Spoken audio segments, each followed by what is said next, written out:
In last week's episode, we talked about the Pokemon War theory. Let's see what you had to say. You Can Science It, Mr. Zero, Interviewer, and Tom Hanusa all bring up a really important and I think interesting point, which is that it's hard to talk about a fan theory claiming that Pokemon takes place in a post-war nation or region without confronting the fact that Japan itself is a post-war nation, and that there are these characteristics in the game that echo many of the characteristics which, you can say exist in some form or another in Japan itself that to us seem conspicuous, but to the creators of the game are just, that's just what their life is like. That is just what the characteristics of their region are. And, I think that this relates to a larger thing that we'll see with a lot of the fan theories we talk about, that, when audiences perceive some kind of lack, when there is some characteristic that is present but not explained, we use fan theories to fill in those dramatic gaps. And I would be curious to know if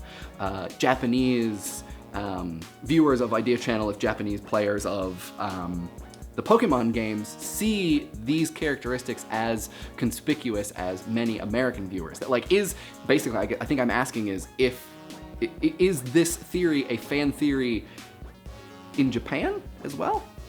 I wonder. Mike Abbo and Boss 1000 bring up the Kalos War, which is a war that's supposed to have happened 3,000 years ago in another region of the Pokemon universe. It is canonically supported, so to say that Pokemon is supposed to have happened after the conclusion of a massive war, the Kalos War makes that a true statement in some sense. But from what I understand, and I don't know a whole lot about this particular piece of game lore because it sort of came to pass after I stopped playing the Pokemon games, is that it doesn't respond point for point to the arguments that people are making to construct the Kanto War theory, but I could be wrong.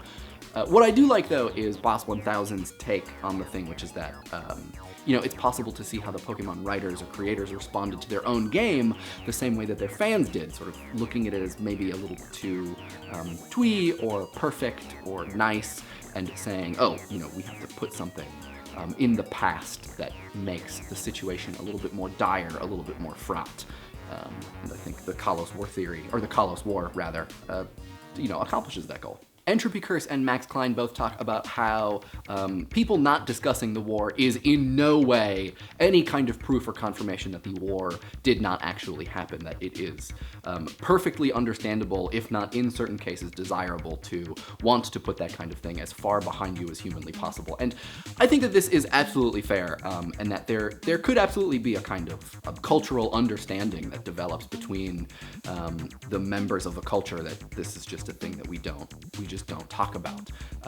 But I still don't know that it makes sense that there would be no cultural signifiers of the war of any kind, that there would be no media, no statues, no memorials, no anything really. But again, if we're going down this theorizing road and we're saying there is an understanding between everybody in this culture that this is not a thing that we don't talk about, then yeah, that absolutely extends to people who build infrastructure and make monuments and architects. So yeah, sure, absolutely. darkmyro adds the additional fan theory that it is possible to view Team Rocket as some sort of government-funded set of operatives or organization, which is a thing that I love and am now going to go back and replay the first game thinking about this.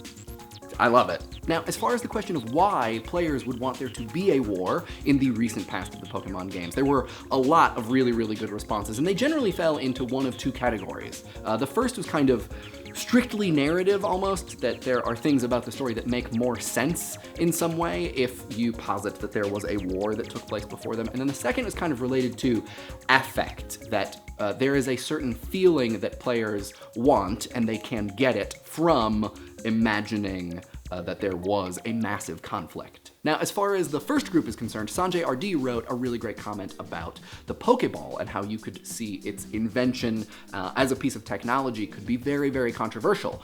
Looking back at the history of Pokemon and the relationship that they have with humans, being on the same level in a lot of ways, especially if you consider the theory that humans are in some way Pokemon, it's possible to see how the Pokeball is a technology of enslavement, entrapment, imprisonment, and so is, more than appropriate as a thing worth going to war over. Also in that first group of comments, Pokenome2 writes a really great comment that touches on this idea that imagining a war in the recent past justifies the use of Pokemon as combat beings in some way. That it's hard to imagine that the world exists as it does without such powerful things being used for more significant combat in some way. And this really kind of holds true for me. I think that this is the justification that if I had to choose one, I might go with. DKD Rock and Orion Kaelin both write comments that fit into that second category, and they're kind of about